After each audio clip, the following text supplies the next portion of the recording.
Hello students, good morning. Let me start once again.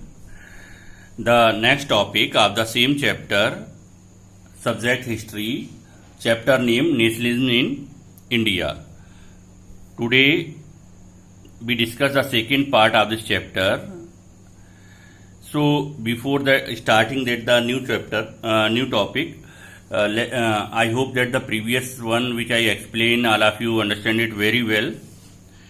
Okay तो previous chapter में हमने पढ़ा कि कॉजेज ऑफ नेशनलिज्म क्या रहे, what the reason responsible, satyagraha क्या था, है ना, और Gandhi ji when the Gandhi return from South Africa.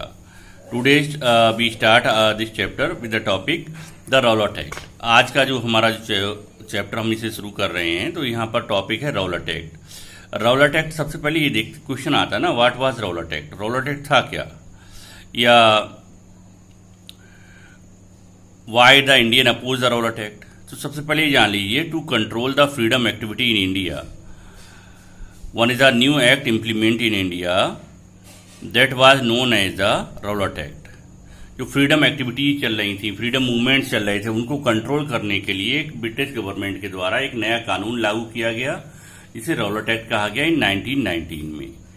अब था क्या इस कानून में, ध्यान दीजिएगा, listen very carefully, the very important question and definitely you get the final exam.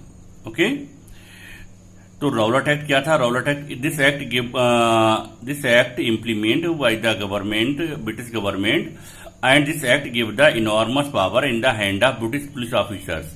They had the right to send any Indian jail till 2 years on the basis of doubt, no without bail. Okay, no trial, ना appeal, ना वकील, ना दलील. समझ में आ रहा है. ये कानून जो था ब्रिटिश गवर्नमेंट के द्वारा लागू किया गया, और इस कानून के अनुसार क्या था कि ब्रिटिश पुलिस ऑफिसर जो थे उन्हें बहुत ज्यादा पावर्स दे दी गई थी. वो शक या संदेह के आधार पर, डाउट के आधार पर किसी भी भारतीय को जेल भेज सकते थे, और उसकी कहीं भी कोई ट्रायल नहीं होना था, सुनवाई नहीं होनी थी कोर्ट में 2 साल तक. तो इसलिए इसके बारे में कहा गया ना अपील, ना वकील, ना दलील. तो इंडियन पीपल अपोज इट, भारतीय लोगों ने इसका अपोज किया, है ना, और इंडियन पीपल अपोज दिस. अब इसमें रहा है कि जैसा कि दिया है ना, listen once again, that the Rowlatt Act gave the British government enormous power to repress political activities and allowed imprisonment of political prisoners without trial for 2 years. This act implement to control the freedom activity in India. It gave enormous power in the hand of British police officers. They had the right to send any Indian jail till 2 years without bail on the basis of doubt. ठीक है, इसी के बारे में फिर कहा गया है. अक्सर क्वेश्चन यहां से भी आ जाता है, अबाउट विच एक्ट ये कहा जाता है, किस कानून के बारे में कहा जाता है. ना वकील, ना अपील, ना अपील, ना वकील, ना दलील. ठीक है ना. इंडियन पीपल अपोज दिस, भारतीय लोगों ने इसका अपोज किया. Mahatma Gandhi decided to launch nationwide satyagraha. Question ये भी आता है कि against which act Gandhi decided to launch a nationwide satyagraha, किस कानून के विरुद्ध गांधी जी ने नेशन वाइड सत्याग्रह को शुरू किया. क्लियर. तो बहुत इंपॉर्टेंट है, इसे ध्यान से सुनेंगे. अब इसके बाद हुआ क्या कि इसके अपोज के दौरान क्या था, बहुत सारे जो लीडर्स थे वो गिरफ्तार किए गए, पॉलिटिकल लीडर, उनकी अरेस्ट कर लिया गया था. इसी दौरान क्या था, 13 अप्रैल जलियांवाला बाग मास्कर. जलियांवाला बाग मास्कर क्या था, 13 अप्रैल 1919. ठीक है, 13 April, it means one is a fair, Baisakhi, and in Jallianwala Bagh Amritsar, Punjab में अमृतसर में एक जलियांवाला बाग में एक फेयर रहा. And most but the general Dyer was the police commissioner of Amritsar. General Dyer जो थे पुलिस कमिश्नर थे अमृतसर के, and he declared the martial law in Punjab. उन्होंने मार्शल लॉ अमृतसर में और पंजाब में मार्शल लॉ डिक्लेयर कर रखा था. और according to this martial law that the gathering of the people of a particular place prohibited. अभी भी लगा देते हैं, जैसे धारा 144 144 अभी भी शहर में इंप्लीमेंट है. आपके यहाँ जो एपिडेमिक चल रहा है इसमें क्योंकि कहीं भी ज़्यादा भीड़ भाड़ को इकट्ठा होने पर मनाही है। तो इसी तरह का वो कानून रहा।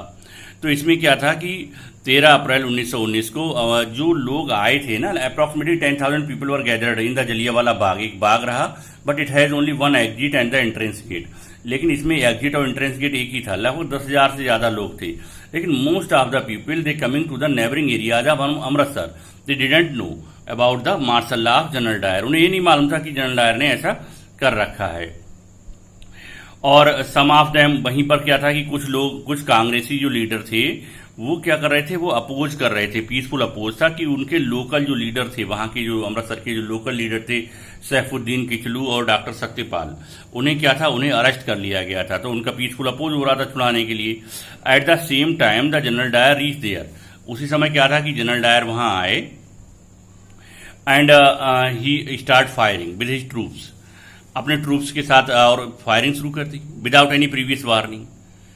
Hundreds of the people were killed and injured. It means till they have the cartridges firing going on. मतलब जब तक उनके पास कॉर्टीज रहे, गोलियां रहीं, चलती रही firing. Approximately 2,400 rounds bullet they have fire. 2,400 से ज्यादा बुलेट्स उन्होंने फायर किए। अब क्या है कि जलियांवाला बाग में बेसिकली क्या था कि आम के पेड़ रहे और उसमें कुछ वेल्स भी रहे। कुछ लोग अपनी जान बचाने के लिए कुओं में भी कूद गए। अब ये देखिए क्या है, नेशनलिज्म जो हमने इस चैप्टर में शुरू किया ना, व्हाट इज नेशनलिज्म। नेशनलिज्म क्या है? नेशनलिज्म ये है कि यहीं पर क्या था कि एक बालक रहा, इसी इंसिडेंट का जो विटनेस रहा वो एक 12 ईयर्स का बच्चा रहा जिसका नाम था Udham Singh.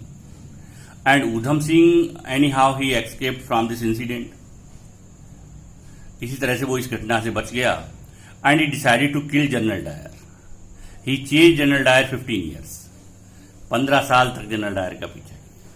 When general Dyer return back, जब जनरल डायर यहां से वापस जाते हैं England, he also went to the England and he killed one day, he killed General Dyer when he was addressing a meeting in England. ठीक है ना। ये क्या था, ये जैनित थी, पराकाष्ठा थी देशभक्ति की, जिसे नेशनलिज्म कहा गया, जिसे राष्ट्रवाद कहा गया है। मतलब ये है नेशनलिज्म। मतलब क्या था कि 12 साल का बच्चा रहा जो किसी तरह से खुद को बचा लिया उसने, और उसके बाद उसने प्रॉमिस किया खुद से कि I will kill general Dyer who killed the citizen of my country. And he chase general Dyer 15 years and he decided he will not kill him in India. तो जब वो इंग्लैंड वापस जाते हैं तो वो भी उनके साथ वापस चले जाते हैं।